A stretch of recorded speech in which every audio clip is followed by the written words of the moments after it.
guys, welcome back to Pharma Chat.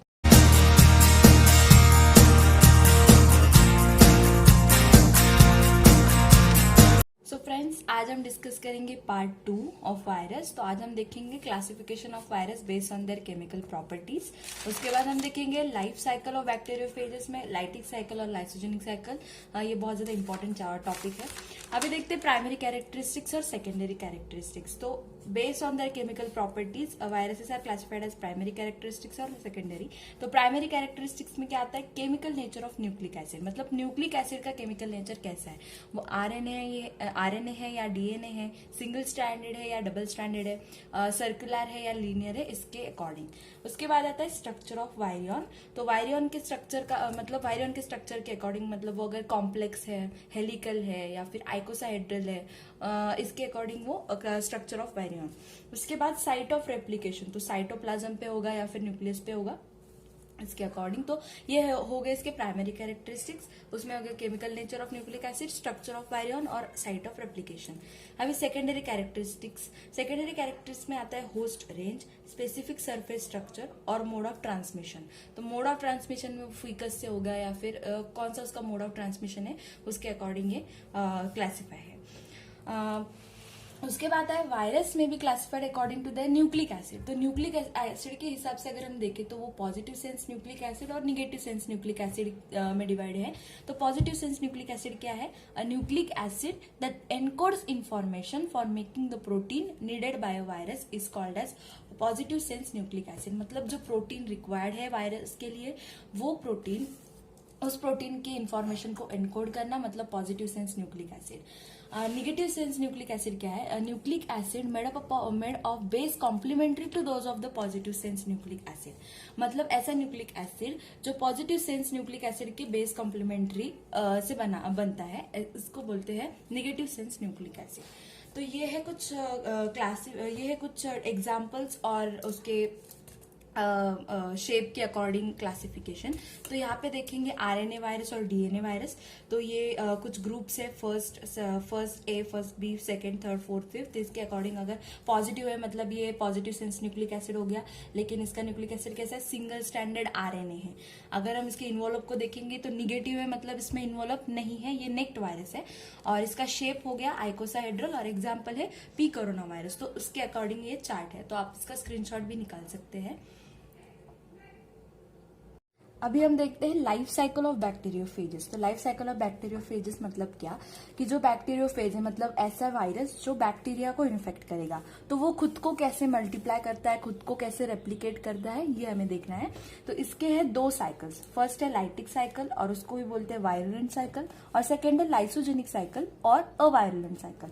तो lytic cycle क्या है? तो लाइटिक साइकिल में क्या हो रहा है? There is a intracellular multiplication of phages followed by the lysis and release of progeny virus. मतलब यहाँ पे क्या हो रहा है कि वायरस होस्ट सेल में जाके खुद को रेप्लिकेट कर रहा है और होस्ट सेल को बर्स्ट करके खुद के प्रोजेनिस को बाहर निकाल रहा है। मतलब यहाँ पे क्या हो रहा है कि लाइसिस ऑफ होस्ट सेल, मतलब होस्ट सेल का यहाँ पे ब्रेकडाउन हो रहा है, होस्ट सेल का यहाँ पे बर्स्टिंग हो रहा है।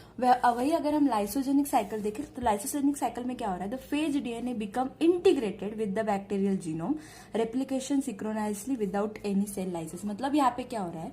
जो डीएनए है, जो वायरल डीएनए है, वो बैक्टीरियल क्रोमोसोम के साथ खुद को इंटीग्रेट करेगा, खुद को मर्ज करेगा और उसी बैक्टीरियल क्रोमोसोम के साथ साथ ही खुद को रेप्लिकेट करेगा विदाउट एनी सेल लाइसिस। मतलब होस्ट सेल को वो बर्स्ट नहीं करेगा, उल्टा होस्ट सेल के साथ साथ ही वो खुद को रेप्लिकेट करेगा। तो ये एक बेसिक डिफरेंस हो गया लाइटिक साइकिल में और लाइसोजेनिक साइकिल में। लाइटिक साइकिल में सेल बर्स्ट होगा और लाइसोजेनिक साइकिल में सेल बर्स्ट नहीं होगा।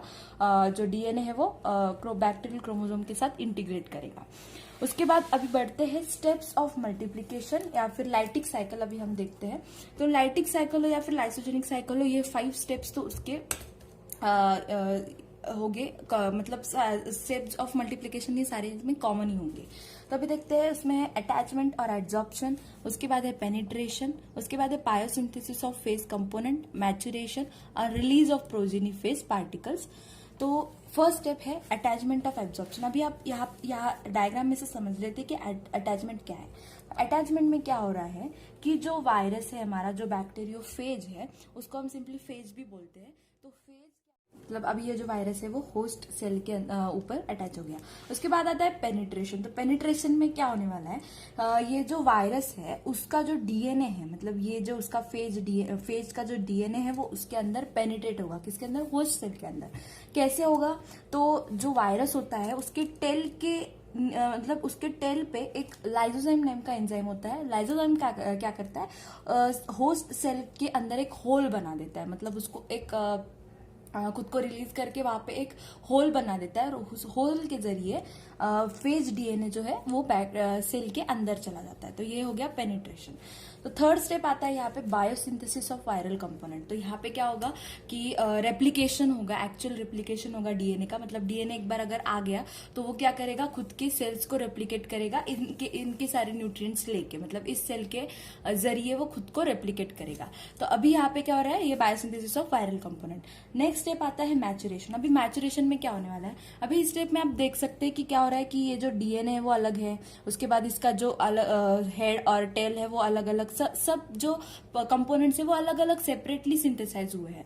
अभी मैचुरेशन में क्या होगा कि जो अलग अलग सेपरेटली सिंथेसाइज जो सब कंपोनेंट्स है वो एक जुड़ जाएंगे, मतलब खुद को वो खुद का एक कॉम्पैक्ट और पैक स्ट्रक्चर बना के वो एक्चुअल वायरस बना देगा। मतलब वो क्या करेगा, खुद सारे जो कंपोनेंट्स है उसको मिला देगा, वहां पे उसका मैचुरेशन होके वो एक्चुअल वायरस बना देगा। तो अभी लास्ट स्टेप में क्या हो रहा है, lysis of host cell and release of new virus. अभी ये क्या कर देगा, अभी ये जो वायरस है वो पूरे बन गए हैं, ओके, एक्चुअली पूरे मैच्योर हो गए।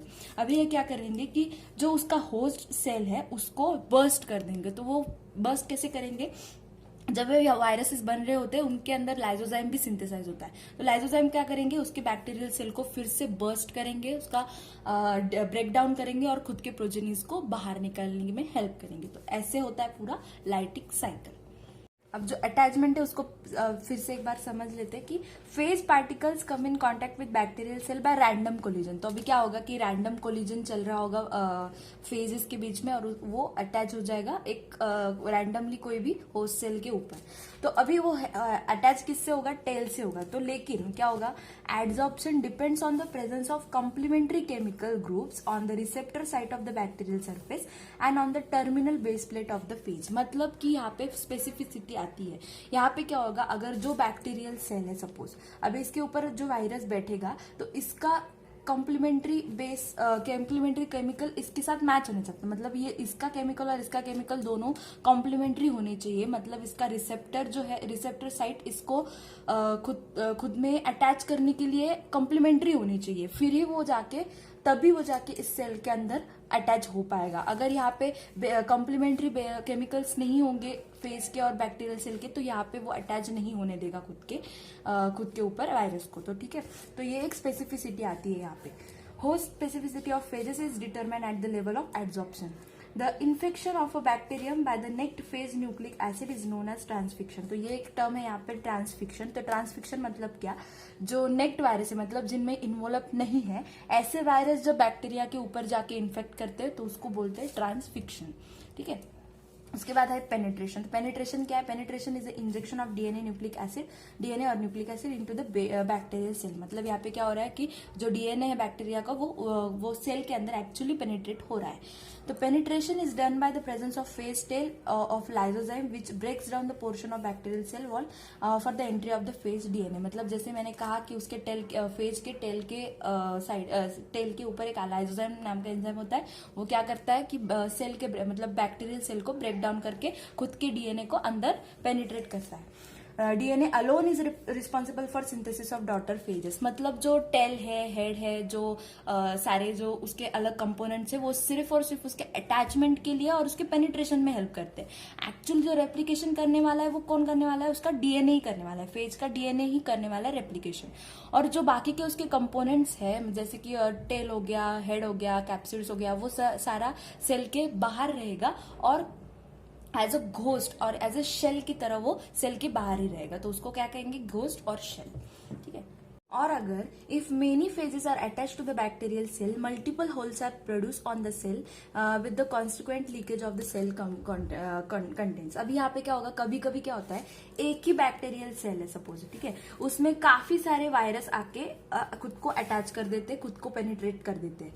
तो इसके दौरान क्या होगा कि बहुत सारे होल्स बना देंगे, क्योंकि बहुत सारे वायरस उस पर अटैच हुए हैं। तो होल्स बनाने की वजह से क्या होता है कि ये बैक्टीरिया का ऑलरेडी लाइसिस हो जाता है, मतलब होल्स बनने के बाद वो खुद को अंदर जाएंगे और उसका मतलब मल्टीप्लीकेशन होने के पहले ही उसका लाइसिस हो जा रहा है। तो उस टर्म को हम क्या कहेंगे, लाइसिस फ्रॉम विदाउट, मतलब bacterial lysis occurs without viral multiplication, this is known as lysis from without. मतलब यहाँ पे क्या हो रहा है, अटैचमेंट के वक्त ही और पेनिट्रेशन के वक्त ही बहुत सारे वायरसेस ने एक ही बैक्टीरियल सेल पे अटैच कर दिया है, इसकी वजह से उसमें काफी सारे होल हो गए हैं, होल की वजह से वो ऑलरेडी बस्ट हो गया है वायरल मल्टीप्लीकेशन होने से पहले, तो उसको हम कहेंगे लाइसिस फ्रॉम विदाउट। तो अभी T1 और T5 की अगर हम बात करें तो which do not have the contractile sheath, अगर उसके कॉन्ट्रैक्टाइल शीथ अगर नहीं है जिसमें, तो वो कैसे सेल इन्वॉल्व के थ्रू एडेजन साइट्स पे न्यूक्लिक एसिड को इंजेक्ट करेंगे। तो ये अभी बढ़ते biosynthesis of phase component. Biosynthesis में क्या होगा, ट्रांसक्रिप्शन प्रोसेस होगी, मतलब अर्ली एमआरएनए प्रोड्यूस करके वो अर्ली प्रोटीन्स फॉर्म करेगा।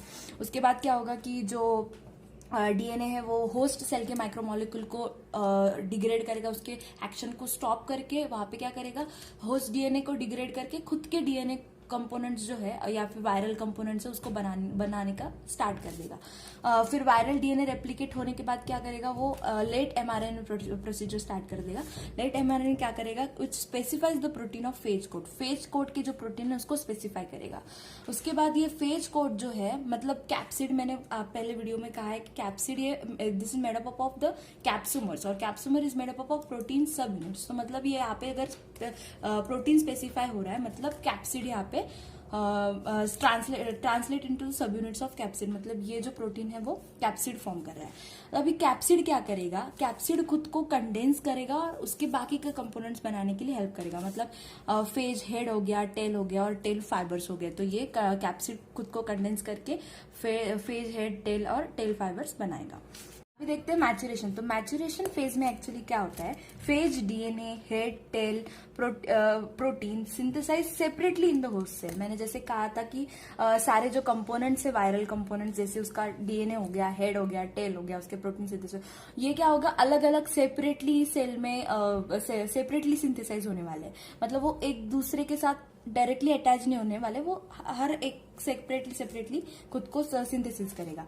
तो मैचुरेशन फेज में एक्चुअली क्या हो रहा है कि condense into the compact package in head and finally tail structure, मतलब हेड और टेल स्ट्रक्चर क्या होगा, खुद को कंपोज करके एक फाइनल स्ट्रक्चर बनाएगा। मतलब क्या होगा कि ये जो हेड, टेल और डीएनए है वो एक दूसरे को खुद के साथ अच्छे से कॉम्पैक्टली बिठा के एक प्रॉपर वायरस को तैयार करेंगे, या फिर प्रॉपर उसके डॉटर, मतलब यहाँ पे क्या हो रहा है, असेंबली ऑफ फेज, मतलब यहाँ पे जो फेज के कंपोनेंट्स है उसका असेंबलिंग हो रहा है। तो ये होगी मैचुरेशन फेज। अभी आ गया release of progeny phage particle. मतलब release of progeny phage particle में क्या होगा कि वो होस्ट सेल को बर्स्ट करके खुद को बाहर निकालेगा, मतलब खुद के प्रोजेनीज को रिलीज कर देगा, उसको हम कहेंगे release of progeny phase particles. तो ये जो सिंथेसिस होता है, मतलब क्या हो रहा है, लाइजोजाइम पहले सिंथेसिस हो जा रहा है होस्ट सेल के अंदर ही। लाइजोजाइम क्या करेगा, होस्ट सेल को बर्स्ट करेगा और रिलीज को प्रोजेनी को रिलीज करने के लिए हेल्प करेगा। ये साइकिल को होने के लिए 20 to 60 मिनट्स लगेंगे, अकॉर्डिंग टू वायरस वो डिपेंड है। उसके बाद अगर हम सिंगल फेज की बात करें तो एक सिंगल वायरस कम से कम 20 से ज्यादा 200 और 200 से ज्यादा प्रोजेनीज को रिलीज करता है। तो ये हो गया रिलीज ऑफ प्रोजेनी। सो यहाँ पे एक टर्म आता है रेप्लिकेशन साइकिल। तो रेप्लिकेशन साइकिल क्या है, the sequence of events by the injection of phage nucleic acid and release of newly synthesis virion is called as replication cycle. मतलब ऐसा इवेंट जब मतलब जो वायरस का डीएनए उसका इंजेक्शन होगा फेज न्यूक्लिक एसिड का होस्ट सेल के अंदर, और जब एक न्यूली सिंथेसिस वायरन निकलेगा उस इवेंट को क्या कहेंगे, रेप्लिकेशन साइकिल। और interval between the entry of phage DNA into the bacterial cell and the appearance of first infectious intracellular phage particle is known as eclipse phase. अब बढ़ते हैं lysogenic cycle की तरफ। तो लाइसोजेनिक साइकिल में क्या हो रहा है कि अभी ये देखो, जो बैक्टीरिया यहाँ पे अटैचमेंट तो हो रहा है, मतलब एड्सॉर्प्शन तो ये कॉमन स्टेप है। मतलब यहाँ पे वायरस क्या होगा, इस होस्ट सेल के ऊपर अटैच होगा। उसके बाद क्या होगा, इंजेक्शन ऑफ फेज डीएनए, मतलब पेनिट्रेशन होगा, फेज का जो डीएनए वो सेल के अंदर पेनिट्रेट हो जाएगा। उसके बाद यहाँ पे क्या होगा, सर्कुलाइजेशन ऑफ फेज डीएनए, मतलब ये जो फेज डीएनए है वो खुद यहाँ पे घूमते रहेगा। ठीक है, उसके बाद अभी क्या होगा इस नेक्स्ट स्टेप में, integration of phage DNA with host chromosome. यहाँ पे अभी क्या हो रहा है, ये जो फेज डीएनए है इस बैक्टीरियल क्रोमोसोम के साथ खुद को इंटीग्रेट कर रहा है या फिर मर्ज कर रहा है खुद को। ठीक है, इसके ऊपर ऊपर वो ऐसे खुद को बिठा दे रहा है, मतलब खुद को इंटीग्रेट कर ले रहा है, किससे, बैक्टीरियल क्रोमोसोम से। अभी बैक्टीरियल क्रोमोसोम के साथ जब उसने इंटीग्रेट कर लिया, उस स्टेज में उसको हम क्या कहेंगे, प्रोफेज। उसको क्या कहेंगे हम, प्रोफेज। तो प्रोफेज क्या है, the integrated phage nucleic acid is known as prophage. और जो ये प्रोफेज क्या करेगा, it behaves like a chromosome of bacterial cell, मतलब बैक्टीरिया का जो क्रोमोसोम है उसकी तरह ही वो बिहेव करेगा। तो जैसे ही बैक्टीरियल क्रोमोसोम का मल्टीप्लीकेशन होने वाला है, मतलब जब बैक्टीरियल क्रोमोसोम का बाइनरी फिजन से मल्टीप्लीकेशन होगा, उसके साथ साथ ही क्या हो रहा है, ये प्रोफेज भी उसके साथ मल्टीप्लाई हो रहा है। मतलब अभी हमें क्या होगा, यहाँ पे दो न्यूली फॉर्म बैक्टीरिया मिलेंगे विथ प्रोफेज। मतलब ये जो बैक्टीरिया, डॉटर बैक्टीरिया, इससे फॉर्म हुए दो लाइसिस की, मतलब मल्टीप्लीकेशन के थ्रू। तो यहाँ पे क्या आ रहा है, ये फेज का भी, प्रोफेज का भी यहाँ पे मल्टीप्लीकेशन हो रहा है। मतलब यहाँ पे क्या हो रहा है, अभी without cell lysis bacteria prophage भी इसके साथ साथ मल्टीप्लाई हो रहा है। तो ये हो गया लाइसोजेनिक साइकिल। तो बेसिक डिफरेंस ये है कि लाइसोजेनिक साइकिल में सेल का बस्टिंग नहीं होगा, होस्ट सेल के साथ साथ ही वो प्रोफेज खुद को मल्टीप्लाई करेगा। और लाइटिक साइकिल में क्या हो रहा है, होस्ट सेल को वो बस्ट कर रहा है और खुद के प्रोजेनिस को रिलीज कर रहा है। तो ये है बेसिक डिफरेंस। उसके बाद ये दो तीन टर्म समझ लेते हैं। The integrated phage nucleic acid is known as the prophage. मतलब प्रोफेज हम किसे कहेंगे, जो इंटीग्रेटेड फेज न्यूक्लिक एसिड है। मतलब यहाँ पे आप देख सकते हो, ये जो फेज डीएनए बैक्टीरियल क्रोमोसोम के साथ इंटीग्रेट हुआ है, तो इस कंडीशन, मतलब इस फेज डीएनए को हम क्या कहेंगे, प्रोफेज। और ये prophage behaves like a segment of host chromosome and replicate synchronously in the bacterial cell. This is called as lysogenic. Lysogenic किसे कहेंगे, जब ये प्रोफेज क्या करेगा, क्रोमोसोम की तरह ही खुद को एक्ट करेगा क्रोमोसोम की तरह ही। तो उसके साथ साथ ही जैसे क्रोमोसोम रेप्लिकेट हो रहा है, मल्टीप्लाई हो रहा है बैक्टीरियल के अंदर, उसके साथ साथ प्रोफेज भी हो रहा है। तो इसको क्या कहेंगे, लाइसोजेनी।